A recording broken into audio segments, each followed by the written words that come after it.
नमस्कार, आप देख रहे हैं प्रदेश का सबसे भरोसेमंद news channel India news Uttar Pradesh Uttarakhand और आपके साथ मैं हूं आयुष सूर्यवंशी। देश में 10वीं और 12वीं के छात्रों के लिए सीबीएसई, आईसीएसई और यूपी बोर्ड ने प्रमोट करने का फॉर्मूला जारी कर दिया है।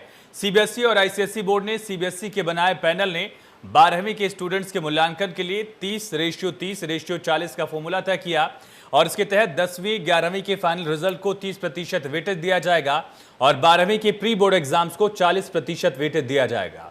सीबीएसई ने 4 जून को 12वीं के स्टूडेंट्स की मार्किंग स्कीम तय करने के लिए एक 13 सदस्यीय कमेटी बनाई थी। इस समिति को 10 दिनों में रिपोर्ट सौंपने के निर्देश दिए गए थे और उत्तर प्रदेश बोर्ड के 10वीं और 12वीं के छात्रों को प्रमोट करने का फॉर्मूला तय हो गया है। 2 दिन बाद यानी कि रविवार को सीएम योगी के सामने फॉर्मूले का ड्राफ्ट पेश किया जाएगा और सीएम की मंजूरी मिलने के बाद ये फॉर्मूला लागू हो जाएगा। बता दें कि माध्यमिक शिक्षा विभाग की अपर मुख्य सचिव आराधना शुक्ला की अध्यक्षता में गठित कमेटी ने रिजल्ट का ड्राफ्ट तैयार कर लिया है, लेकिन अभी भी कई सवाल बने हुए हैं कि यूपी बोर्ड में बड़ी संख्या में बच्चे प्राइवेट छात्र के तौर पर बोर्ड परीक्षा देते हैं, तो उन बच्चों को आखिर नंबर कैसे मिलेगा? जिन बच्चों का बोर्ड बदल गया है उनका रिजल्ट कैसे तैयार होगा? आज इसी मुद्दे पर बात करने के लिए हमारे साथ एक बड़ा पैनल जुड़ेगा, लेकिन फिलहाल ग्राफिक्स के जरिए समझिए कि क्या खाका दिया गया है, किस खाके को मंजूर किया जाएगा। यूपी बोर्ड के इस फॉर्मूले के मुताबिक हाई स्कूल के 50% अंक जुड़ेंगे, 11वीं के 40% अंक जुड़ेंगे और 12वीं में करीब प्री बोर्ड के 10% अंक को जोड़ा जाएगा।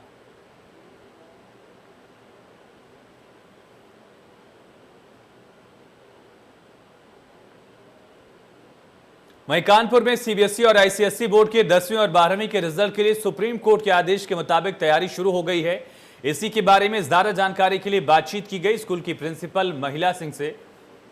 सुनिए।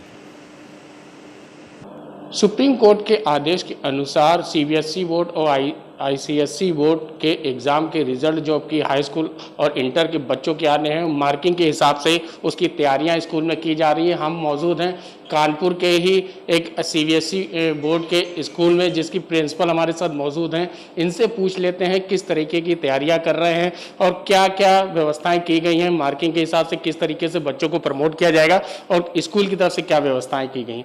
मैम, सुप्रीम कोर्ट का एक आदेश आया है कि सीबीएसई बोर्ड में जो भी बच्चे होंगे हाई स्कूल के इंटर के, किस तरीके से आप लोग उनको पास आउट करेंगे?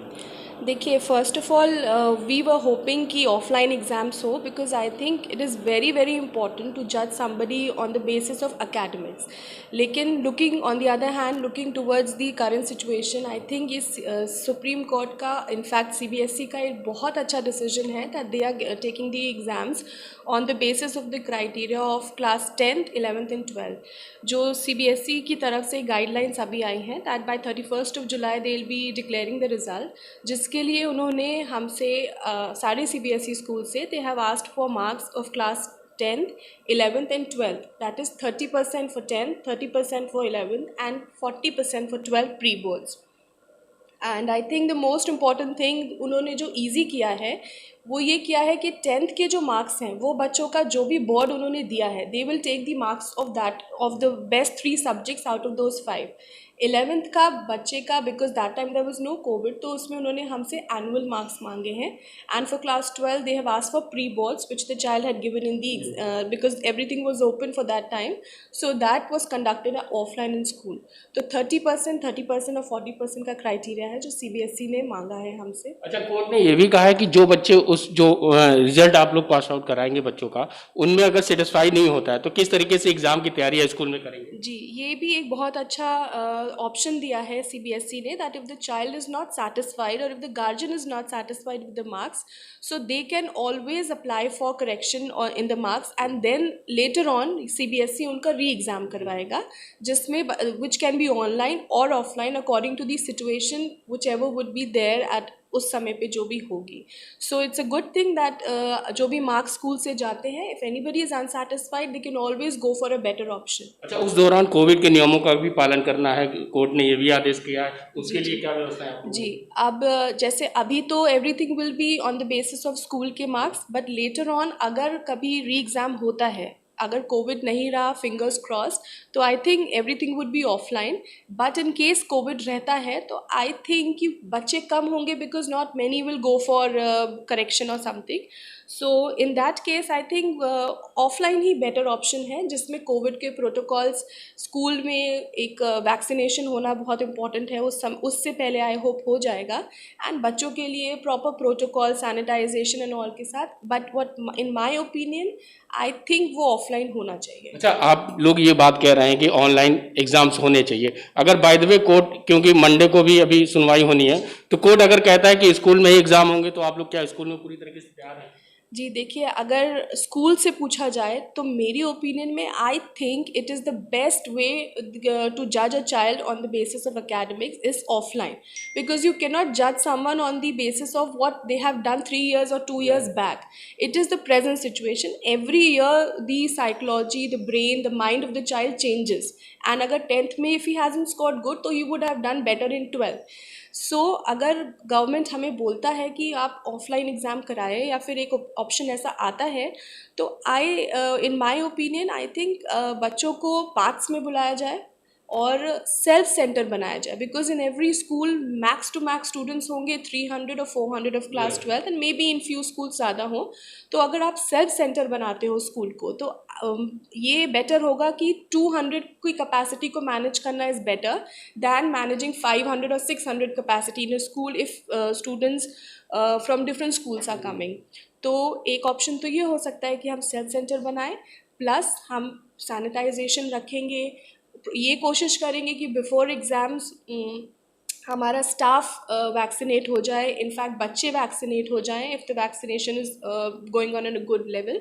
तो बाकी सैनिटाइजेशन रहेगा, हमारे पास गेट पे टेम्परेचर मेजरमेंट वो होगा, everything will see under the protocols. बहुत बहुत धन्यवाद आपका. ये थी हमारे साथ स्कूल की प्रिंसिपल महिमा वाजपेयी जी, जिनका कहना है कि अगर कोर्ट ये आदेश करता है कि बच्चों के जो एग्ज़ाम्स होंगे वो स्कूल में कराए जाएंगे तो उसके लिए विशेष तौर पे कोविड के नियमों का पालन किया जाएगा. लेकिन स्कूल के जो मानना है वो ये कहना है कि अगर ऑनलाइन एग्ज़ाम होंगे तो उससे कोविड के नियमों का भी पालन किया जा सकता है. और रही बात अगर हाई स्कूल और इंटर के जो एग्ज़ाम अभी इनको निकाल रहे हैं उसको लिए इन्होंने पूरी तैयारियाँ कर ली हैं, क्योंकि जो कोर्ट का आदेश है कि बच्चों के जो प्री एग्ज़ाम किए गए थे उसको लेकर के उसी की मार्क्स की अकॉर्डिंग के हिसाब से ही बच्चों को पास आउट किया जाएगा.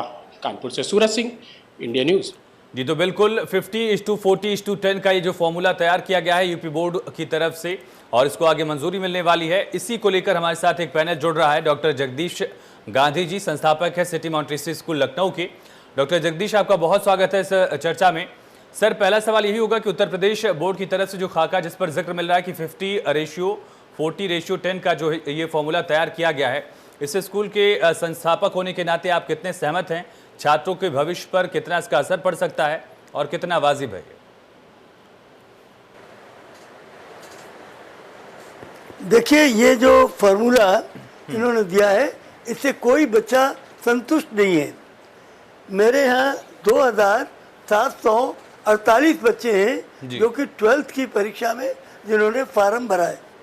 2748 बच्चे, 2700 आप 50 रख लीजिए तो 2500 बच्चे केवल ये चाहते हैं कि आईसीएसई बोर्ड और सीबीएसई बोर्ड ये परीक्षा ऑफलाइन कराएं बोर्ड की. क्योंकि देखिए, कोविड प्रोटोकॉल के द्वारा, कोविड प्रोटोकॉल को मानते हुए गवर्नमेंट ऑफ इंडिया इंटरमीडिएट के बच्चों की नीट की परीक्षा करा रही है और आईआईटी जी की परीक्षा करा रही है. बिल्कुल. तो कोविड प्रोटोकॉल को रखते हुए यानी बच्चे अपना मास्क पहन के आए, 6 फुट की दूरी पर हो, सैनिटाइजेशन हो, ये सब होने के साथ यदि बच्चों की परीक्षा 12th के बच्चों की होती है तो अच्छा रहेगा. उसमें बच्चे बिल्कुल जो उनका एक्चुअल मार्क्स हैं वो उनको मिल जाएंगे. लेकिन यदि परीक्षा नहीं होती और ये 40%, 30% का जो फार्मूला है ये किसी बच्चे को स्वीकार नहीं है. और तमाम स्कूल ऐसे हैं जो पढ़ाते ही नहीं है, कोई पढ़ाई होती ही नहीं है, वो तो अपने कुछ भी मार्क्स भर के भेज देंगे. जो स्कूल पढ़ाते हैं, जो बच्चे पढ़ते हैं जिनका कि 95% और 98% नंबर हमेशा रहता है, ऐसे बच्चों को बिल्कुल उनके बराबर ला के रख दिया जाएगा जो कि बिल्कुल फेलियर टाइप के बच्चे। तो इसलिए प्रतिभा का कोई मूल्यांकन नहीं हो सकता जब तक कि बोर्ड की परीक्षा न हो। दूसरी चीज लेकिन डॉक्टर जगदीश, जो ये ऑप्शन दिया जा रहा है कि जो बच्चे अपने मार्क्स से संतुष्ट नहीं हैं उनको एग्जाम देने का ऑप्शन दिया जाएगा, एक वैकल्पिक व्यवस्था इस तरह की तैयार की जाएगी, ऐसा ऑप्शन अगर दिया जाता है तो क्या ये व्यवस्था ठीक है या फिर इसमें भी वक्त जाया होगा? फिर बच्चों के लिए दिक्कत ये होगी कि जो परीक्षाएं हैं बाकी कॉम्पिटिटिव एग्जाम्स उसको लेकर उनके लिए देरी हो जाएगी। ये बहुत समय लगेगा, कब रिजल्ट आएगा, उसके बाद कब वो अप्लाई करेंगे, कब वो परीक्षा लेगी, तो ये तो उनके आगे के भविष्य सारा रुक जाएगा, उनके सारे एग्जामिनेशन रुक जाएंगे। तो देखिए 2748 बच्चे चाहते हैं कि बोर्ड की परीक्षा में हम बैठें। कोई बच्चा ये इसको स्वीकार नहीं है किसी हमारे यहाँ के किसी बच्चे को। तो इसलिए ये इम्तहान होने चाहिए। और जब ये परीक्षा कैंसिल की थी सीबीएसई बोर्ड ने तो कहा था कि हमारे पास विकल्प परीक्षा का खुला है, जैसे ही कोरोना कम हो जाएगा रीजनेबली तो हम परीक्षा कराएंगे।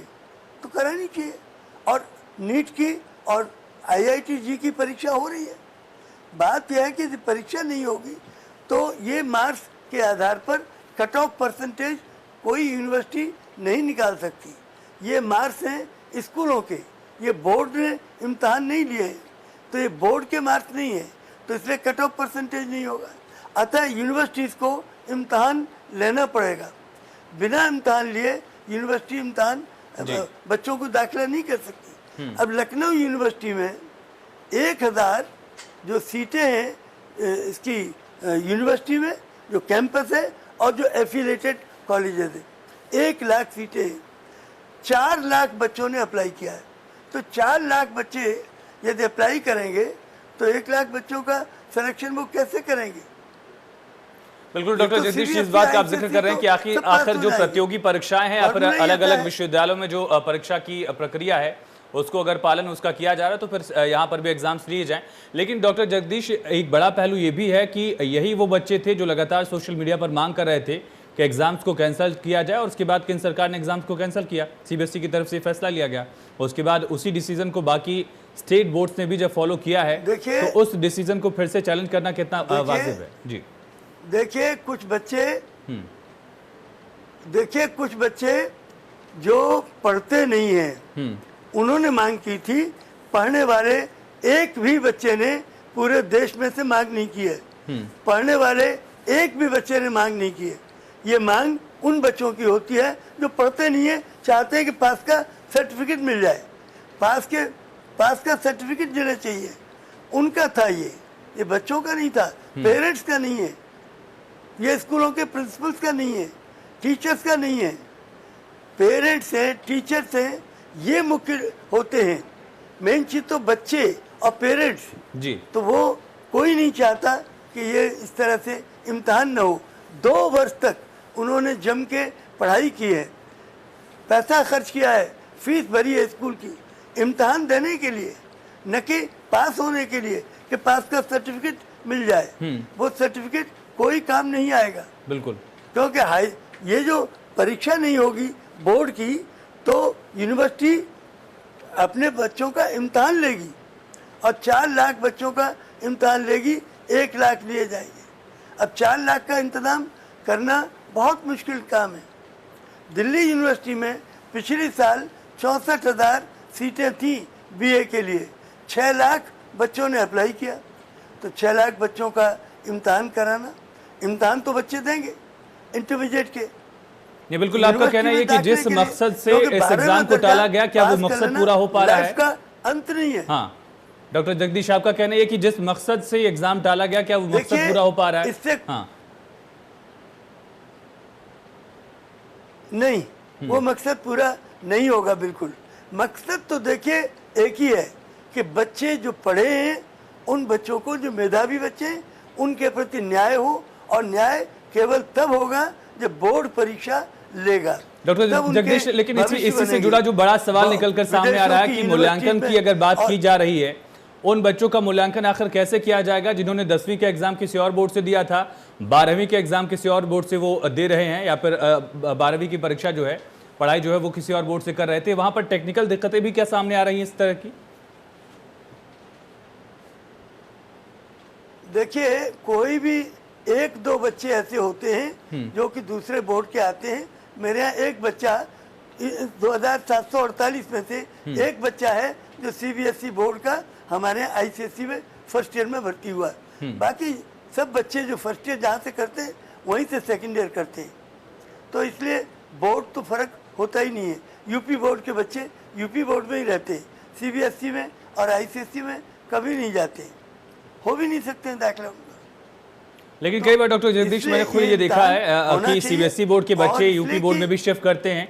ठीक है, उनकी गिनती कम है, लेकिन ऐसे बच्चे हैं। तो उनके लिए जो ये कायदा तैयार किया गया है 10वीं के एग्जाम का, 11वीं के एग्जाम का, फिर 12वीं के एग्जाम का, वो कितना जायज लगता है? देखिए, फॉर्मूला कोई भी बच्चों को स्वीकार नहीं है।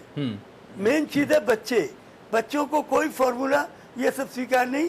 बच्चे केवल बोर्ड की परीक्षा चाहते हैं, जिसके लिए उन्होंने अपनी जिंदगी लगाई है, 2 वर्ष लगाए हैं, तैयारी की है, कठिन परिश्रम किया है। उन्हें बोर्ड का इम्तहान चाहिए जिससे कि उनकी क्रेडिबिलिटी हो, जो उनके मार्कशीट मिले वो सर्वमान्य हो, हर यूनिवर्सिटी में, पूरे वर्ल्ड में स्वीकार हो। डॉक्टर जगदीश, जो स्कूल बड़ा के जो पहलू है कि स्कूलों 10वीं के मार्क्स के हैं, बोर्ड एग्जाम्स तो को बच्चे भेजते सीरियस हैं, जरूर हम लेते हैं, लोग लेकिन 11वीं के जो मांगे हैं। होम एग्जाम्स होते हैं या फिर 12वीं का जो प्री बोर्ड एग्जाम है, बच्चे क्या उसी सीरियसनेस के साथ उन एग्जाम्स को देखिए, देते हैं जितनी सीरियसनेस वो 12वीं बोर्ड की परीक्षाओं के लिए दिखाते हैं? क्या उतनी ही देखिए, तैयारी उनके लिए भी करते हैं? जो और उस आधार पर 12वीं मूल्यांकन की- कितना इंसाफ वाला जो है? 12वीं की, देखिए, हाँ। ये इंसाफ वाला मूल्यांकन बिल्कुल ही नहीं है। ये मूल्यांकन होना ही नहीं चाहिए। केवल बोर्ड की परीक्षा लेनी चाहिए और ये मूल्यांकन नहीं होना चाहिए। ये मूल्यांकन स्वीकार नहीं है। और 10वीं की जो परीक्षा होती है वो जो भी हो, तो वो तो 11वीं में उसी स्कूल में बच्चे पढ़ते हैं, तो इसलिए उस परीक्षा का कोई ये नहीं है। ठीक है। अब रहे 11वीं के मार्क्स, तो 11वीं के मार्क्स और 12वीं ठीक है के मार्क्स, डॉक्टर जगदीश, मैं लौटता हूं आपके 12वीं के मार्क्स पास। में ऋचा खन्ना जी बहुत हमारे साथ फर्क जुड़ पड़ता चुकी है। हैं वर्धमान तो बच्चे इंटरनेशनल स्कूल एकेडमी की तरफ से हमारे साथ। ऋचा जी, बहुत स्वागत है आपका इस चर्चा में। मैम, जो कायदा तय किया जा रहा है, जो फॉर्मूला तय किया गया है सीबीएसई बोर्ड के लिए, आईसीएसई बोर्ड के लिए या फिर यूपी बोर्ड के लिए, उससे आप एक प्रिंसिपल होने के नाते, एक इंस्टीट्यूट को लीड करने के नाते कितनी सहमत हैं? बच्चे कितने इस कायदे पर सहमत हैं, और उनके जो गार्जियन हैं उनकी सहमति कितनी मिल पा रही है इस फॉर्मूले पर? देखिए, ये जो क्लास 12 के बोर्ड एग्जामिनेशन का जो ये पूरा क्राइटेरिया सामने आया है हम लोगों के कल, तो इसको देखते हुए देखिए, हमें ये जानते हैं हम सभी और इसको मानना भी पड़ेगा कि कोई भी बच्चा होता है वो 10वीं का जो एग्जाम जो देता है उस समय वो उतना सीरियस नहीं होता, उसकी जो करियर ऑप्शंस होते हैं वो उतने वेल आइडेंटिफाइड नहीं होते हैं। इस वजह से जब वो 11th और 12th में आता है तो उसकी मेहनत और रिजल्ट में जमीन आसमान का फर्क आ जाता है। तो जो इसके क्राइटेरिया में जो 10th को इतनी वेटेज दी गई है और उसमें भी टॉप 3 सब्जेक्ट्स को दी गई है, तो ये कहीं ना कहीं सोच का विषय है और इससे हमारे जितने भी मेधावी छात्र छात्राएं हैं उनको बहुत बड़ा गहरा नुकसान पहुंचने वाला है। तो मैं बहुत स्ट्रांगली फील करती हूं कि बजाय इसके अभी भी अगर इसके बारे में सोचा जा सकता है तो एग्जाम्स को लेने की सोचना चाहिए दोबारा। ऋचा जी, बिल्कुल इसी बात का जिक्र डॉक्टर जगदीश भी कर रहे थे। मैम, एक और जो बड़ा सवाल निकल कर आता है कि सीरियसनेस की बात भी हुई, और इसके अलावा जो प्री बोर्ड एग्जाम है अगर उसको भी इवेल्युएट किया जा रहा है सिस्टम के तहत, तो प्री बोर्ड एग्जाम में बच्चे क्या उतने ही सीरियस रहते हैं जितने बोर्ड एग्जाम्स को लेकर रहते हैं? और क्या मार्किंग सिस्टम भी उसी हिसाब से है, उसी मुफीद है जितना बोर्ड एग्जाम्स का है? क्योंकि मार्किंग भी टफ की जाती है जहां तक मेरी समझ है, ताकि बच्चे अपने आप को थोड़ा सा कम आके और मेहनत ज्यादा करें बोर्ड एग्जाम्स के लिए, और उसी आधार पर अगर उनका फाइनल रिजल्ट तैयार होता है तो कम से कम उन्हें झटका लगने वाला ही फैसला हो सकता है। इससे कितनी जी सहमत आप? बिल्कुल, बिल्कुल ये एक मानी हुई बात है कि जो प्री बोर्ड एग्जामिनेशंस हैं उनके जो पेपर्स होते हैं वो हम लोग काफी टफ सेट करते हैं और इस बेसिस पे सेट करते हैं कि बच्चे को हम तैयार करें, पक्का कर दें। तो इस कारण से उसके और जो मार्किंग भी टीचर्स करती हैं वो काफी स्ट्रिक्ट मार्किंग करती हैं। तो जो मार्क्स आते हैं वो जो हमारे उनके बोर्ड में जो मार्क्स आ सकते हैं उससे काफी कम परसेंटेज होता है। तो एक बहुत बड़ा गैप आ सकता है और कहीं पे देखा जाए, अगर आप देखें तो सभी को एक ही प्लेटफॉर्म पे लाके खड़ा कर दिया है, एक एवरेज बच्चे को भी और एक अबव एवरेज बच्चे को भी साथ में एक प्लेटफॉर्म पे लाके खड़ा कर दिया है। तो इससे जो आगे आने वाली जो उनको एडमिशंस लेने होंगे, जहां पर कट ऑफ्स होते थे, मार्किंग्स होती थी प्रॉपर, वहां पर जाके इन बच्चों को बहुत तकलीफ होने वाली है। डॉक्टर जगदीश, सब्जेक्ट वाइज मूल्यांकन क्या हो सकता है? संभव है ये? मान लीजिए 10वीं में कोई और सब्जेक्ट बच्चे ने पढ़ा हो और 12वीं में जाकर उसने कोई अलग स्ट्रीम चूज कर ली हो, फिर उसका मूल्यांकन किस आधार पर होगा? तकनीकी दिक्कतें क्या सामने आ रही हैं डॉक्टर जगदीश? देखिए 10वीं के बाद ऐसा भी कोई एक आध बच्चा होता है। हमारे 2748 में से एक बच्चा है ऐसा। एक बच्चे के लिए आप बात न करें क्योंकि उसका कोई मूल्यांकन नहीं होता। एक बच्चे की वजह से कोई नहीं होता है, लेकिन वो मेहनत करके पास होता है जी, तो वो तो एक अलग बात है, लेकिन एक बच्चे से कोई फर्क नहीं पड़ता है। ऋचा जी, इस तरह का कोई मामला आपके स्कूल में अगर हो और चाहे सब्जेक्ट बदलने की बात हो या फिर बोर्ड बदलने की बात भी हो, क्योंकि अगर बोर्ड बदल रहा है तो फिर उस आधार पर इवैल्यूएशन का तरीका भी बदलना होगा। देखिए बोर्ड बदलने की बात तो नहीं है, लेकिन डेफिनेटली आपके सब्जेक्ट्स चेंज हो जाते हैं। 10वीं से 12वीं में बच्चे के सब्जेक्ट चेंज हो जाते हैं, उसके इंटरेस्ट के हिसाब से होते हैं। तो जो परफॉर्मेंस उसका क्लास 10th में होता है वो 11th 12th में बिल्कुल रिमार्केबली चेंज हो जाता है, और क्योंकि उसका इंटरेस्ट एरिया होता है इसलिए वो ज्यादा अच्छा स्कोर करता है। लेकिन जब हम बात कर रहे हैं, जैसे क्लास 10th की भी इन्होंने जो परसेंटेज दिया है वो दिया है कि 30% वेटेज देंगे क्लास 10th के एग्जाम को, उसमें भी हम टॉप 3 सब्जेक्ट्स को लेंगे। तो अब आप इसमें देखिए कि जिस बच्चे ने अपने पर्टिकुलर फेवरेट सब्जेक्ट को लिया हो या सब्जेक्ट ऑफ मोस्ट इंटरेस्ट लिया हो, बायो लिया हो, और कहीं क्लास 10th में उसका इंग्लिश, हिंदी और किसी और पर्टिकुलर सब्जेक्ट में अच्छा आया, तो आज की तारीख में जिस बच्चे को नीट की प्रिपरेशन करनी थी, जिसको मेडिकल की तैयारी करनी थी, उसने बायो में खूब झोंक के तैयारी की और ये सोच के तैयारी की कि वो आगे बहुत अच्छे कट ऑफ ला के और बहुत अच्छे मार्क्स करके उसको वो नीट क्रॉस कर लेगा। लेकिन वो और ये एक तरीके से दोनों को एक ही प्लेटफॉर्म पे रख दिया गया, कॉमन प्लेटफॉर्म शेयर कर रहे हैं। तो ये एक बहुत ही बच्चों के लिए बहुत डीमोटिवेटिंग बात हो गई है। बच्चे और अभिभावक दोनों बहुत हताश हैं इस चीज को लेके, क्योंकि आगे चल के ये बैच कोविड बैच के नाम से मतलब कहलाएगा। तो this is not a very good thing to happen. Doctor Jagdish, जब इस तरह का फॉर्मूला तैयार किया जा रहा था, ये खाका तैयार किया जा रहा था, तो क्या आप लोगों से भी कोई सुझाव, हिदायत या इस तरह का कोई सजेशन मांगा गया था कि आप लोग भी बताइए, क्योंकि आप बच्चों से डायरेक्ट डील कर रहे हैं, पेरेंट्स क्या चाहते हैं, बच्चे क्या चाहते हैं, कोई सुझाव मांगा गया? कोई सजेशन नहीं लिया गया। किसी स्कूल के प्रिंसिपल से, किसी स्कूल के मैनेजर से कोई कंसल्टेशन नहीं किया गया।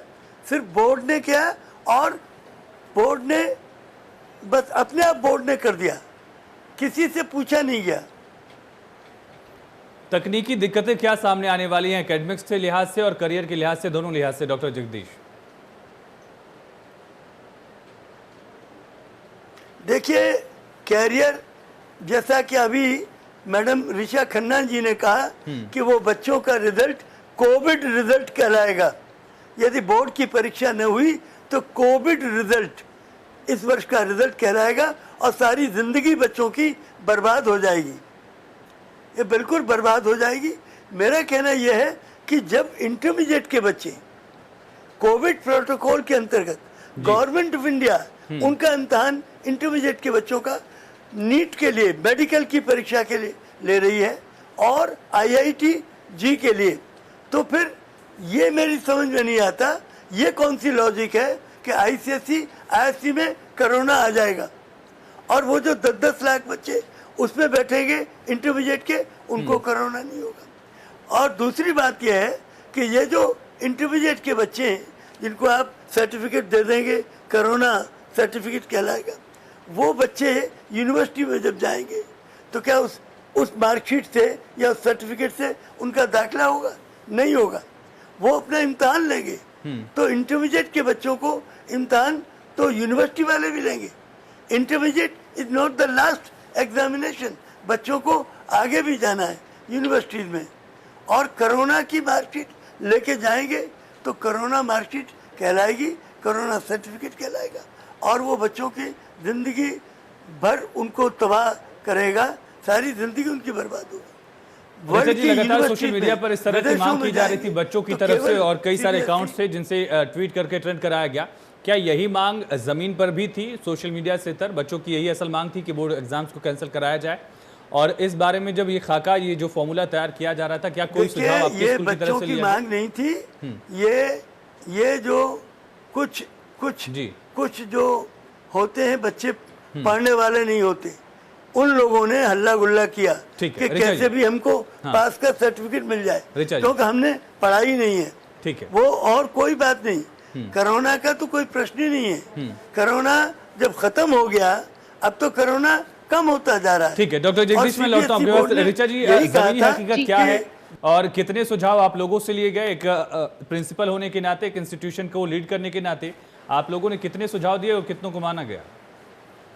देखिए, सुझाव मांगे गए थे, सीबीएसई ने मांगे थे सुझाव, और कई प्रिंसिपल्स ने, काफ़ी मतलब अच्छी तादाद में प्रिंसिपल्स ने इस बात भी करी थी कि हम लोगों को परीक्षाएं करा लेनी चाहिए। देखिए, आज भी कहा जा रहा है कि 31 जुलाई तक ये रिजल्ट दे देंगे। अगर हम जिस तरीके से कोविड के केसेस कम होते जा रहे हैं, अगर हम 15 जुलाई के बाद इन परीक्षाओं को अलग टाइप से ड्राफ्ट करके, जैसे कि एमसीक्यू फॉर्मेट पे ड्राफ्ट करके, छोटा करके 1 घंटे का पेपर लेके और 2 चरणों में परीक्षा करवा देते, जिससे कि जिस भी बच्चे का किसी भी परेशानी वश अगर छूट जाता है पेपर, तो वो दूसरे चरण में दे सकता है, तो भी हम मिड अगस्त तक एक रिजल्ट निकाल देते, और वो रिजल्ट उनकी सही मायने में जो उनकी काबिलियत है, जो उनका परफॉर्मेंस है। लेकिन ऋचा जी, ये बताइए, क्या ये बच्चों के साथ खिलवाड़ जैसा नहीं होगा? क्योंकि सरकार ने एक बार फैसला ले लिया कि ये एग्जाम्स नहीं होने हैं, बच्चे, ठीक है, ज्यादातर बच्चे या फिर एक तबका माना जाए बच्चों का, वो निश्चिंत हो चुके हैं, फिर उनको बताया जाएगा कि एग्जाम्स होने वाले हैं,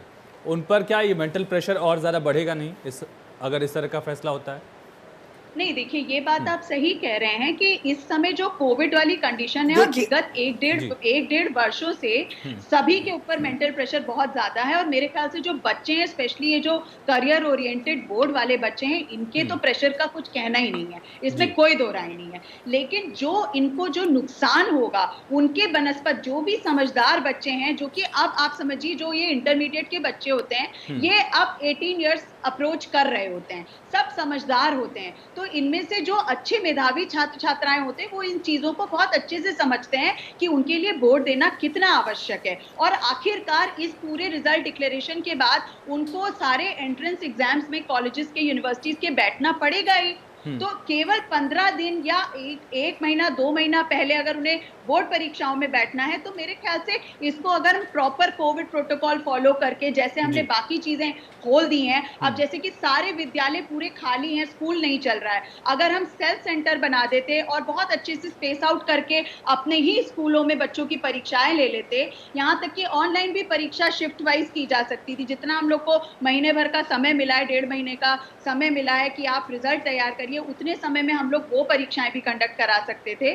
तो ये बहुत, अगर चाहते तो ये इस वे में भी प्लान हो सकता था, और बहुत इसको समझदारी से। और मैं डॉक्टर जगदीश की बात जाऊं, उससे पहले एक और सवाल ऋचा जी आपसे, कि जो ऑप्शन दिया जा रहा है कि बच्चे अगर अपने रिजल्ट से संतुष्ट नहीं होते हैं तो एग्जाम दे सकते हैं, ये कितना वाजिब है? और मूल्यांकन के हिसाब से क्या ये बराबरी पर लाकर खड़ा कर देगा? जिस बच्चे ने पढ़ाई नहीं की है और मार्क्स अच्छे आ गए किसी वजह से, और जिस बच्चे ने पढ़ाई की उसके बावजूद उसके उतने मार्क्स आए? बिल्कुल, ये वही वाली बात हुई कि अब मान लीजिए कुछ बच्चों का, अच्छा, सबसे पहली बात तो ये है कि जब रिजल्ट ही इतना लेट डिक्लेयर होगा, तो कब रिजल्ट डिक्लेयर होगा, उसके बाद कब बच्चा रीअपियर करेगा एग्जाम में, और उसका रिजल्ट कब डिक्लेयर होगा, उस बीच में कितनी परीक्षाएं लाइंड अप हैं, कौन सी यूनिवर्सिटीज में कितनी सारी डाइवर्स यूनिवर्सिटीज हैं, तो इसमें तो नुकसान होना बिल्कुल निश्चित रूप से नुकसान ही नुकसान है। और जो बच्चा बिना कुछ पढ़े, मेहनत किए, आराम से नंबर पा गया है, तो वो कहीं ना कहीं दोनों एक प्लेटफॉर्म पे आ जाएंगे और ये बहुत ही हताश हो जाएंगे ये बच्चे जो हमारे मेधावी छात्र छात्राएं। तो ये तो बिल्कुल गलत होगा, ये तो बिल्कुल सही नहीं होगा। लेकिन डॉक्टर जगदीश, जो एक बात निकल कर सामने आ रही है कि एग्जाम्स अगर फिर से लिए जाते हैं तो बच्चों पर मेंटल प्रेशर बढ़ेगा नहीं क्या? जो बच्चे निश्चिंत हो चुके हैं कि अब एग्जाम नहीं होने वाला है, अब इसी हिसाब से इवेल्युएट किया जाएगा, बिल्कुल मूल्यांकन होगा। नहीं बढ़ेगा। हाँ। बच्चों ने तैयारी की है। बच्चे जो देखिए, जो बच्चे समझदार हैं उन्होंने तैयारी की है, इसलिए कि 2 साल तक उनके माँ बाप ने फीस जमा की है स्कूलों में, और 2 साल तक उन्हें मालूम है कि बोर्ड की परीक्षा के बाद मेरी ज़िंदगी का हर पन्ना खुलेगा, मेरी ज़िंदगी उसी पर डिपेंड करेगी। चाहे मैं लॉ में जाऊं, चाहे मैं आईआईटी में जाऊं, चाहे मैं मेडिकल में जाऊं, चाहे मैं कॉस्ट अकाउंटेंट में जाऊं, चाहे मैं चार्टर्ड अकाउंटेंसी में जाऊं, सब कुछ इंटरमीडिएट के मार्कशीट पर डिपेंड करेगा।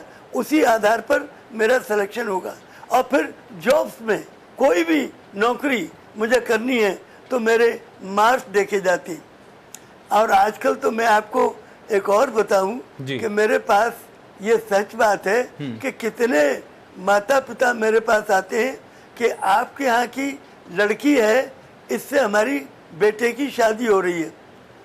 तो देखिए, आप तो जानते हैं कि आजकल लड़की लड़का दोनों कमाएंगे तब तो गुजारा होगा। ये लड़की कैसी है, इसकी मार्कशीट दे दीजिए ताकि हम ये अंदाज कर सकें कि लड़की को कोई जॉब मिल पाएगा कि नहीं। और लड़कों के लिए भी ऐसे ही आते हैं कि भैया ये लड़के से हमारी लड़की की शादी हो रही है, कहीं निठल्ला तो नहीं है, इसके मार्क्स कैसे हैं, हाई स्कूल इंटरमीडिएट के मार्कशीट की कॉपी हमें दे दीजिए। तो इसका फाउंडेशन कैसा है जिससे कि ये बच्चा जॉब पाएगा कि नहीं। जॉब पालेगा तो मेरी बेटी को 2 रोटी दे देगा, और जॉब ही नहीं मिलेगा तो रोटी क्या खिलाएगा। ये तो निठल्ला है, इसके तो मार्क्स बहुत कम है, ये तो फेलियर है।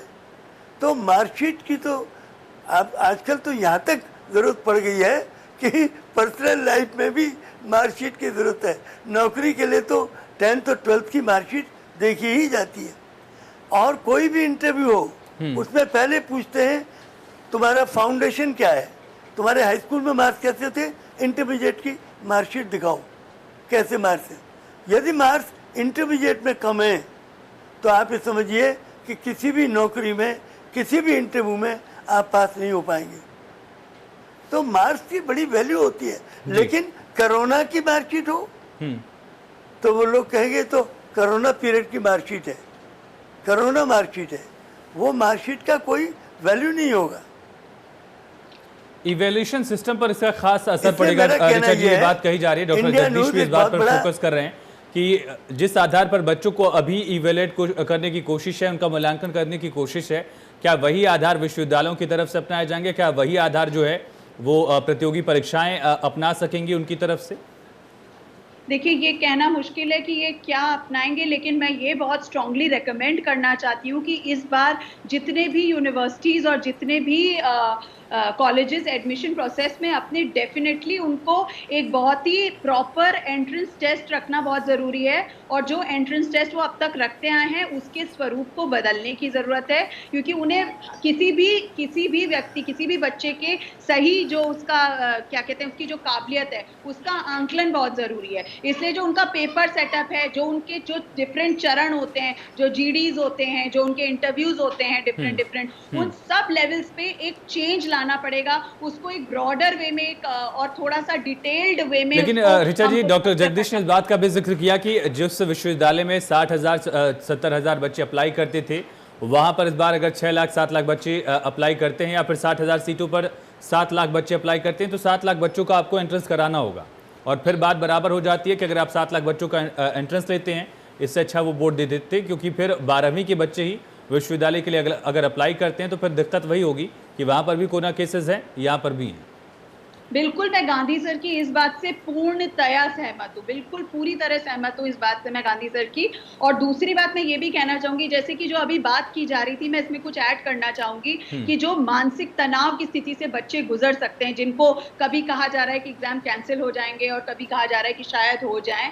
देखिए, इस समय हमारे सबके विद्यालयों में बहुत ही हर स्तर के विद्यालय में काउंसलर्स हैं, काउंसलर्स मौजूद हैं, टीचर्स मौजूद हैं। अगर हम सब लोग उस तरीके से बच्चों की काउंसलिंग करें और प्रॉपर्ली उनके कनेक्ट में रहें, तो ऐसी कोई बिल्कुल व्यवस्था स्थापित की जा सकती है जिससे कि हम इस चीज को बच्चों को अच्छे और पॉजिटिव वे में बच्चों को समझा सकते हैं, और बच्चे इसको न सिर्फ पॉजिटिव होके बल्कि बड़ी स्ट्रेंथ और एक जिसे कहते हैं ना, एक बड़ी पॉजिटिव अप्रोच के साथ इस चीज को ले सकते हैं कि एग्जाम हमें देने चाहिए। तो ये मैं भी चाहूंगी, वो सामने बैठो, ये बहुत जरूरी है, ये बहुत जरूरी है। और इस बात से मैं बिल्कुल सहमत हूँ, जो ये एक साथ सबका एंट्रेंस टेस्ट लेना पड़ेगा और इतनी भीड़ वहां पर जाएगी, तो कोरोना के केसेस की प्रोबेबिलिटी वहां भी बढ़ने की ज्यादा है। तो क्यों नहीं हमने 1 से 1.5 महीने पहले हम उनके प्रॉपर बोर्ड एग्जाम्स कर देते हैं, और बोर्ड एग्जाम्स तो हम बहुत अच्छे से प्रोटोकॉल को साथ में लेके अपने अपने स्कूलों में कर सकते हैं, और उसकी बहुत अच्छी व्यवस्था होती है। बिल्कुल। डॉक्टर जगदीश, जो ये बदलाव किया गया है वैल्यूएशन सिस्टम में, मूल्यांकन के इस कायदे में जो बदलाव किया गया है, लॉन्ग टर्म के लिहाज से वो बच्चों पर असर तो डालेगा ही, लेकिन और भी जो प्रतियोगी परीक्षाएं हैं उनका भी एक मूल्यांकन का तरीका है। किसी विश्वविद्यालय में मेरिट के आधार पर भर्तियां होती हैं, मतलब एडमिशन किया जाता है, और कई सारे जो नौकरियां हैं सरकारी, वहां पर भी मेरिट सिस्टम को अपनाया जाता है। फिर ये लॉन्ग टर्म में कितना ये घातक हो सकता है, कितना इसका नतीजा जो है वो खराब हो सकता है? फर्ज करिए कि अगर कोई सरकारी नौकरी के लिए तैयारी करता है, वहां पर उसके रिजल्ट्स में बदलाव के आधार पर कितनी दिक्कत हो सकती है? जी, बहुत ज़्यादा दिक्कतें आएंगी, बहुत बच्चों की जिंदगियां बर्बाद हो जाएंगी, बहुत बच्चों का भविष्य अंधकार में हो जाएगा। ये परीक्षा हर कीमत पर अब होनी चाहिए, क्योंकि कोरोना कम हो रहा है। जब कोरोना बढ़ रहा था, बहुत तेज था, तब तो ये निर्णय ठीक था कि परीक्षा को रद्द कर दिया जाए। लेकिन अब जब कोरोना, हमारी गवर्नमेंट ने, हमारी भारत सरकार ने और राज्य सरकारों ने बहुत परिश्रम करके और बहुत ही एफर्ट करके, हमारे माननीय प्रधानमंत्री जी ने और हमारे सभी मुख्यमंत्रियों ने, खासतौर से हमारे योगी जी ने प्रयत्न करके कोरोना को काफ़ी कम कर दिया है, बहुत लोअर लेवल पे आ गया है। तब परीक्षा को न कराना, ये तो मेरी समझ में नहीं आता। अरे कोई बरसात में ऑर्डर दिया कि देखो बच्चों वो छाता लगा के आना, अब जब बरसात बंद हो गई तो कहने तो ऑर्डर है, तुम्हें छाता लगा के आना है, क्योंकि ऑर्डर तो ऑर्डर है। अभी तो भैया जब ऑर्डर था तो पानी बरस रहा था, तब छाता लगा के आना चाहिए स्कूल को। लेकिन अब जब पानी बंद हो गया है, अब छाते की जरूरत नहीं है। कहने का तात्पर्य है कि परिस्थिति के अनुसार निर्णय बदल लेने चाहिए। ऐसा नहीं कि साहब एक बार हमने निर्णय ले लिया, अब बदल नहीं सकती। बिल्कुल। ऋचा जी, जो फैसला लिया गया है, लॉन्ग टर्म में तो इसका असर बच्चों के भविष्य पर भी पड़ेगा, लेकिन देश के लिहाज से इसका असर कितना पड़ सकता है? जो अलग अलग नौकरियों में भर्तियां की जाती हैं, चाहे वो सरकारी नौकरी के आधार पर बात की जाए, प्राइवेट नौकरियों के आधार पर बात की जाए, उसमें भी कई बार मेरिट को ही मायने रखा जाता है, प्रायोरिटी दी जाती है, तवज्जो दी जाती है। इस आधार पर देश की प्रोडक्टिविटी पर भी हम देखा जाए कि लॉन्ग टर्म पे इसका असर पड़ सकता है क्या? देखिए ऋचा जी, मैं डॉक्टर जगदीश लौटता हूँ। ऋचा जी, मेरा सवाल आपसे था। जी बिल्कुल पड़ेगा, क्योंकि जहां जहां जिस जिस स्तर पर जिस जिस करियर ऑप्शन में मेरिट को कंसिडर किया जाएगा, वहां वहां जरूर पड़ेगा। क्योंकि ये जो इस समय जो परीक्षा को जो असेसमेंट करने का जो क्राइटेरिया निकाला गया है, इसमें कहीं भी बच्चे का जो पोटेंशियल है उसकी मार्किंग नहीं हो रही है, उसकी असेसमेंट नहीं हो रही है। ये एक तरीका है, एक ब्रॉडर तरीका है, एक जिसे हम कहते हैं एक अम्ब्रेला बना के एक जनरल तरीका मार्क किया गया है, जिससे कि सभी बच्चे पास हो जाएं। अब आप ये सोचिए, जितने बच्चे स्कूलों में, कितना एक बड़ा परसेंटेज बच्चों का फेल होता था बोर्ड की परीक्षाओं में। अब आज की तारीख में सभी स्कूल, हर विद्यालय चाहेगा कि उसके 100% रिजल्ट हो और सब बच्चे पास हो जाएं, और यही होगा। लेकिन आप सोचिए, वो बच्चे जो बिल्कुल इस काबिल नहीं है कि वो पास हो जाएं, वो भी आज अब छात्रवृत्तियों को लेकर भी कई सवाल है कि जो बच्चे टॉप किया करते थे, अगर प्राइवेट स्कूल अपने आधार पर रिजल्ट बनाने लगेंगे, उन छात्रवृत्तियों का क्या होगा, उन तरजीह का क्या होगा, रैंक्स का क्या होगा? इस पर भी मैं आऊँगा ऋचा जी आपके पास, और जगदीश जी आपके पास भी इससे सवाल करूंगा। लेकिन अंकुर किशोर सक्सेना जी हमारे साथ जुड़ चुके हैं, प्रदेश अध्यक्ष अभिभावक संघ के। अंकुर जी, बहुत स्वागत है आपका चर्चा में। सर, जो कायदा सेट किया गया है, तय किया गया है सीबीएसई की तरफ से, आईसीएसई की तरफ से और अलग यूपी बोर्ड की तरफ से, उस कायदे से अभिभावक संघ का नेतृत्व करने के नाते आप कितने सहमत हैं? अभिभावकों की राय क्या है इस कायदे को लेकर?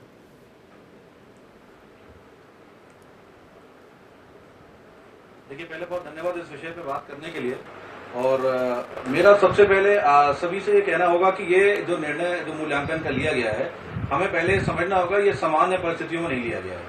ये जो परिस्थितियां हैं ये बिल्कुल इस प्रकार की परिस्थितियां हैं जिनको कभी हमने कल्पना भी नहीं करी थी। तो कहीं ना कहीं कुछ ना कुछ रास्ता तो निकालना जरूरी था। ये इसको समझना पड़ेगा कि कोविड जिस तरह से फैला था उस तरह से हमने ये महसूस किया था कि जान माल को पहले प्रायोरिटी देंगे, बाद में किसी और चीज को। ऐसी परिस्थितियों में निर्णय जो सीबीएसई बोर्ड या आईसीएसई बोर्ड, इन सब में कुछ ना कुछ प्लस और माइनस जरूर होंगे। और ये बात बिल्कुल ठीक है कि जिस प्रकार से मूल्यांकन का सिस्टम निकाला गया उसमें जो अच्छे बच्चे हैं जो पढ़ाई में बहुत अच्छा परफॉर्म करते हैं उनको कहीं ना कहीं तकलीफ जरूर होगी, क्योंकि उनको लगेगा कि उनको उसी कैटेगरी में लाके खड़ा कर दिया है जिसमें या तो सामान्य बच्चे खड़े हैं या इसके अंदर वो बच्चे भी खड़े हैं जो पढ़ाई में बहुत कमजोर हैं। परंतु हमें कोई ना कोई निर्णय पर तो जाना ही होगा। अब यहाँ पर जरूरत है कि मिनिस्ट्री ऑफ एजुकेशन को भी इन्वॉल्व करने की, वो वहां से कोई गाइडलाइंस ये दे। और इस प्रकार की गाइडलाइंस को ये जैसे भी बात हो रही थी कि ये कोविड रिजल्ट कराया जाएगा, ये क्यों कोविड रिजल्ट कराया जाएगा मेरे समझ में नहीं आता। हमें ये समझना पड़ेगा कि इस हालातों में हर स्तर पे, चाहे वो घरेलू स्तर हो, चाहे वो कॉर्पोरेट स्तर हो, चाहे वो देश का स्तर हो, हर स्तर पे कुछ बदलाव आए हैं और वो बदलाव प्लस और माइनस दोनों लेकर आएंगे। तो अगर हम ये तय करते हैं, जैसे हम एग्जाम्पल लेते हैं कि मैं एक यूनिवर्सिटी का वाइस चांसलर बन जाता हूँ और मैं ये देखता हूँ कि इंटर के बच्चों की मार्कशीट मेरे पास आती है और उसमें लिखा रहता है कि ये बच्चे ऐसे ही पास किए गए हैं बिना किसी एग्जाम के, तो मेरे पास एक रास्ता रहता है कि मैं उसका अपने जितने भी मेरे एप्लीकेंट आते हैं यूनिवर्सिटी में उनका मैं अपने हिसाब से टेस्ट करा दूँ। जैसे अभी भी हम लोग स्कूल्स में कराते हैं, नर्सरी के बाद फर्स्ट क्लास के बाद जो भी बच्चा है अपना स्कूल छोड़ के दूसरे क्लास में जाता है तो उसका हम एक इंटरनल एग्जाम कराते हैं। तो हम वो टेस्ट करके भी अपनी उस भर्ती की प्रक्रिया को निभा सकते हैं। दिल्ली यूनिवर्सिटी की बात करें, अंकुर जी, सवाल ये उठा था कि आखिर अगर जेई का एग्जाम बच्चे दे सकते हैं, जो डॉक्टर्स के लिए एग्जाम होता है, वो एग्जाम अगर बच्चे दे रहे हैं, आप कहते हैं कि विश्वविद्यालय भी इस तरह का क्राइटेरिया अगर सेट करें तो वहां पर भी बच्चे एग्जाम दे ही रहे हैं। एंट्रेंस का एग्जाम तब भी देना होगा, कोविड तब भी चलेगा, तो एग्जाम यहाँ पर जायज क्यों नहीं? अंकुर जी, देखिए यहाँ पर फर्क ये है कि जब हम किसी भी तरह के प्रोफेशनल एग्जाम्स को कंडक्ट कराते हैं तो वहाँ लिमिटेड क्राउड रहता है। अगर हम इस समय बात करें कि जो संख्या है हमारे सामने बच्चों की एक शहर के अंदर, हो सकता है बहुत अच्छी व्यवस्था दिल्ली, बॉम्बे, मेट्रो सिटीज में मेंटेन करी जा सकती हो, लेकिन छोटे स्तर पर या छोटे जगह है वहां पर अगर हम एग्जाम कंडक्ट कराते हैं तो मे भी वहां पर बहुत सारे प्रोटोकॉल्स को फॉलो नहीं किया जा सकेगा। तो कहीं पर अगर ये कोविड का इफेक्ट महान नजर आ जाता है तो आप ये समझ सकते हैं कि जब हम प्रोफेशनल बच्चे जाते हैं एग्जाम देने के लिए तो बहुत ध्यान रखते हैं हर चीज का, क्योंकि वो एक शहर से दूसरे शहर भी कई बार जाते हैं। लेकिन जो बच्चे उसी शहर में रह के पढ़ रहे होते हैं वो कुछ लापरवाही भी करते हैं, वहां पर लोकल स्टाफ होता है जो कहीं ना कहीं प्रोटोकॉल्स को मिस भी करता है। ऐसे केस में ये 11th या 12th या 10th के एग्जाम्स जो होंगे वो कहीं ना कहीं एक दिक्कत के पॉइंट को खड़ा कर सकते हैं। तो मेरे ख्याल से मूल्यांकन के सिस्टम पे बात करी जरूर जा सकती है, लेकिन ये कहना कि अभी ऑफलाइन का समय आ गया, इससे मैं संतुष्ट नहीं हूँ। और मेरे साथ लगभग प्रदेश के मेरे संगठन बहुत जिलों में है, उन सबके अभिभावकों का भी कहना यही है। उनका कहना है भाई किसी तरह से भी बच्चे हमारे बस पास हों और हमारा साल बचे। और अगर जैसे बोर्ड ने भी कहा है कि अगर आपको लगता है कि मेरे बच्चे के एग्जाम नंबर ठीक नहीं आ रहे हैं तो उसको आप दोबारा से एग्जाम करा सकते हो, वो एग्जाम को अप्लाई कर सकते हैं कि मेरा एग्जाम ले लिया जाए और उनको ये मौका मिल जाएगा।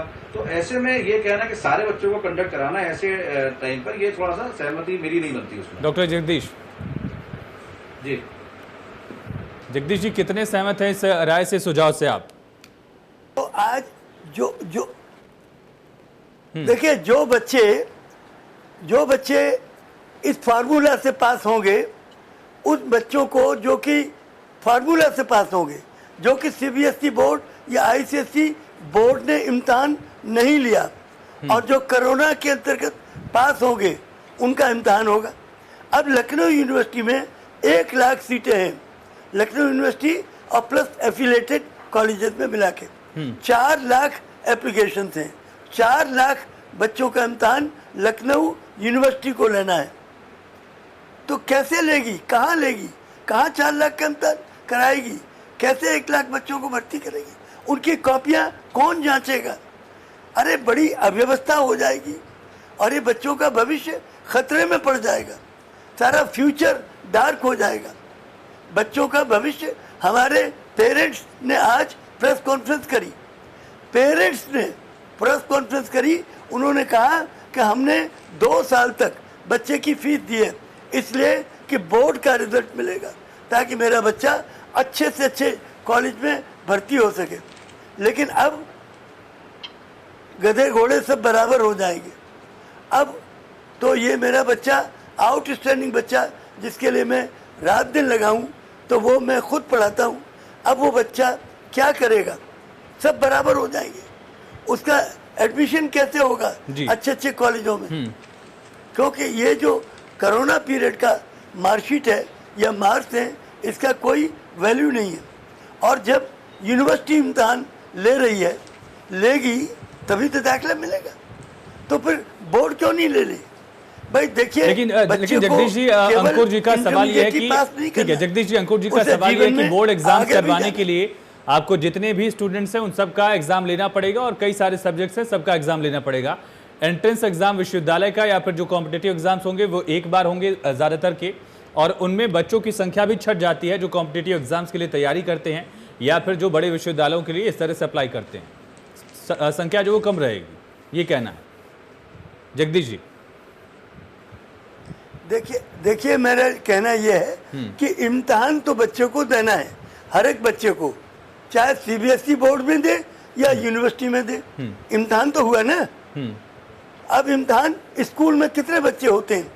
एक स्कूल में ज़्यादा से ज़्यादा 100 बच्चे, 150 बच्चे एक स्कूल में होते हैं, 200 से 250 हो जाएंगे, तो 250 बच्चों का। ठीक है जगदीश जी, वक्त कम है, मैं अंकुर जी आपके पास आ रहा हूँ। ठीक है, ये खाका अगर तय कर लिया गया, आप कहते हैं कि अगर इसमें कोई गुंजाइश है तो उस पर चर्चा की जाए, लेकिन बच्चों का फिर से एग्जाम लिया जाए, ये ऐसा नहीं होना चाहिए, क्योंकि ये राय नहीं निकल कर सामने आ रही है।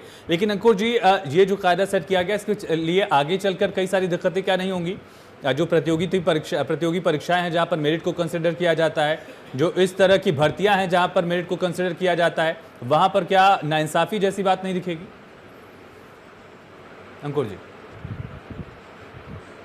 देखिए, मैंने शुरुआत में भी एक बात बोली थी कि हम सामान्य स्थितियों में बात नहीं कर रहे हैं। जब भी कोई फैसला विपरीत परिस्थितियों में लिया जाता है तो उसके प्लस और माइनस दोनों होते हैं। मैंने पहले भी कहा था, जगदीश जी की बात बिल्कुल ठीक है कि इसमें ये दिक्कत आएगी, आ सकती है, लेकिन मेरे 2 पॉइंट है। पहला पॉइंट मेरा ये है कि जो दिक्कत आ सकती है उसको इसीलिए मैंने कहा था कि आपको मिनिस्ट्री ऑफ एजुकेशन को इन्वॉल्व होना होगा इस बीच में, और वो इसमें निकल के कोई गाइडलाइंस फर्दर भी प्लान करे। लेकिन आप एक चीज सोचिए, हम कोई भी निर्णय लेते हैं या कोई भी डिसीजन लेते हैं तो वो कभी भी 10% या 15% को लेकर नहीं लेते, हम लगभग लेते हैं कि more than the maximum percentage जो हो वो हम लोग को मिल पाए एक तरह से, जिनको जो बेनिफिशियरीज हों।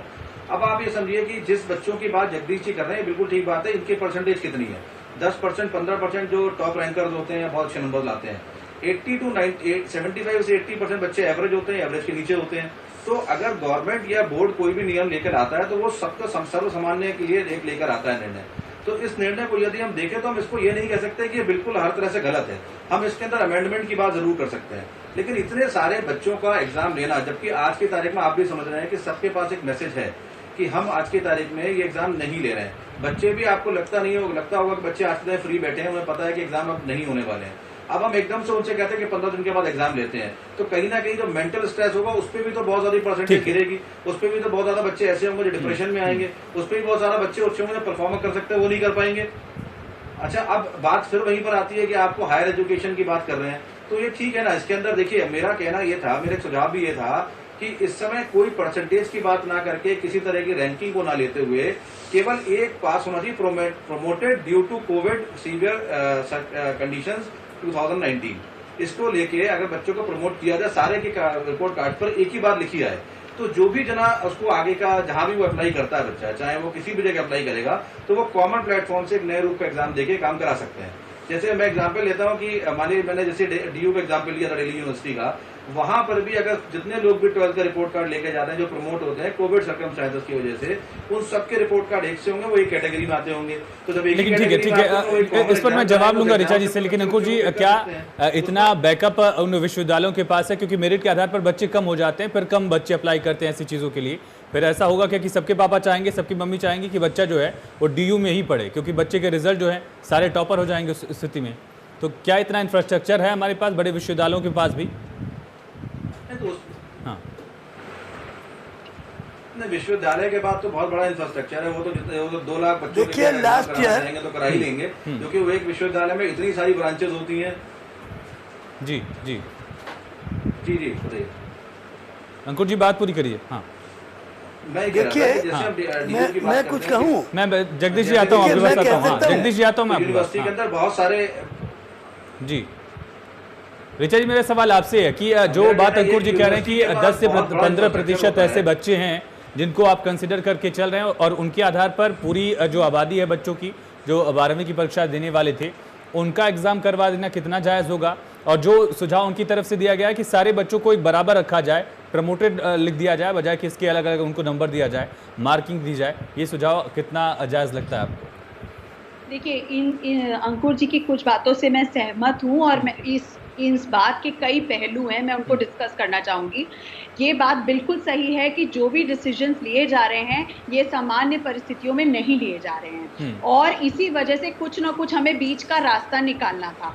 अब अगर हम इस बात पे आते हैं कि बच्चों का हमें परीक्षाएं अगर लेनी है तो अगर हम इस बात पे आते हैं तो उसको भी लेने के सामान्य तरीके नहीं होंगे क्योंकि बच्चों को ऑलरेडी इतना गैप मिल चुका है और बच्चों ने साल भर तो देखिए तैयारी की ही है अपनी बोर्ड परीक्षाओं की। तो यदि हम उनको काउंसिल करके और समझा के ये अगर हम प्लान करते या आगे भी करेंगे तो भी हमारे पास कई विकल्प थे इस परीक्षा को लेने के। हम मेन सब्जेक्ट्स की परीक्षाएं ले सकते थे, हम परीक्षा का पैटर्न स्वरूप पूरी तरह बदल सकते थे, हम उस परीक्षा का जो समय है उसको हम 1 घंटा करके MCQ करके ले सकते थे। ये बात अंकुर जी ने बिल्कुल सही कही कि जो ग्रामीण क्षेत्र हैं वहां पर ऑनलाइन परीक्षाएं कराना संभव नहीं है। तो सबसे अच्छा जो विकल्प होता वो ये होता कि सारे विद्यालय सेल्फ सेंटर बन जाते क्योंकि जितने भी बच्चे होते हैं उनका जो विद्यालय होता है वो आसपास ही बच्चे रहते हैं। ठीक है, मेरे पास वक्त में जगदीश जी को जोड़ना चाह रहे थे। जगदीश जी जल्दी से 20 सेकंड में। देखिए, मेरा कहना यह है कि CBSE बोर्ड और ICSE बोर्ड दोनों को ऑफलाइन परीक्षा सेकंड ईयर के बच्चों की लेनी चाहिए क्योंकि कोरोना कम हो गया है। ठीक है, एग्जाम होने चाहिए। अंकुर जी आखिरी कमेंट आपका। Every day. ठीक है, और ये CBSE बोर्ड ने, ठीक है अंकुर जी, और CBSE बोर्ड ने कहा था कि जैसे ही कोरोना कम हो जाएगा तो रीजनेबली कम होगा तो हम इम्तिहान करा लेंगे, हमारा विकल्प खुला है। तो ये इम्तिहान कराना चाहिए जो बच्चों के हित में, आपकी राय है कि एग्जाम होने चाहिए। अंकुर जी आखिरी कमेंट आपका करना है जल्दी से उनको। ठीक है। मैं ये जो बात कह रहे हैं बिल्कुल ठीक कह रहे हैं जगदीश जी। CBSE ने कहा था कि हम एग्जाम को जो है वो कंडक्ट कराएंगे, हम थोड़ा सा वेट कर रहे हैं, देख रहे हैं कोविड को कंडीशंस क्या होती हैं। ये बात बिल्कुल ठीक है, लेकिन अब आप ये देखिए कि बोर्ड ने भी कोशिश करी थी ना एग्जाम लेने की ऑफलाइन। जब बोर्ड लगातार कोशिश कर रहा था कि ऑफलाइन एग्जाम्स ले लें, वो बार बार सर्कुलर्स भी दे रहा था, बार बार इन्फॉर्मेशन भी फ्लो कर रहा था, लेकिन उसके बावजूद भी नहीं ले पाया। अब मैं एक सिचुएशन आप लोगों को सबके सामने डालता हूँ, आपका चैनल पूरी हिंदुस्तान देख रहा होगा कि कोविड कंडीशन देखिए कितनी क्रिटिकल थी। बीच में हर के खानदान में, हर के परिवार में कोई ना कोई परेशान रहा है पिछले 3 महीनों से, और इस परेशानी के बीच में आप चाहें उन बच्चों को निकाल के दोबारा से एग्जाम का प्रेशर दें, पॉसिबल ही नहीं है कि आप बच्चे को पास करा पाएंगे। तो मेरी राय, चलिए बहुत शुक्रिया अंकुर जी, वक्त की कमी की वजह से माफी चाहूंगा। और जगदीश जी आपका बहुत शुक्रिया, ऋचा जी आपका बहुत शुक्रिया चर्चा में जुड़ने के लिए।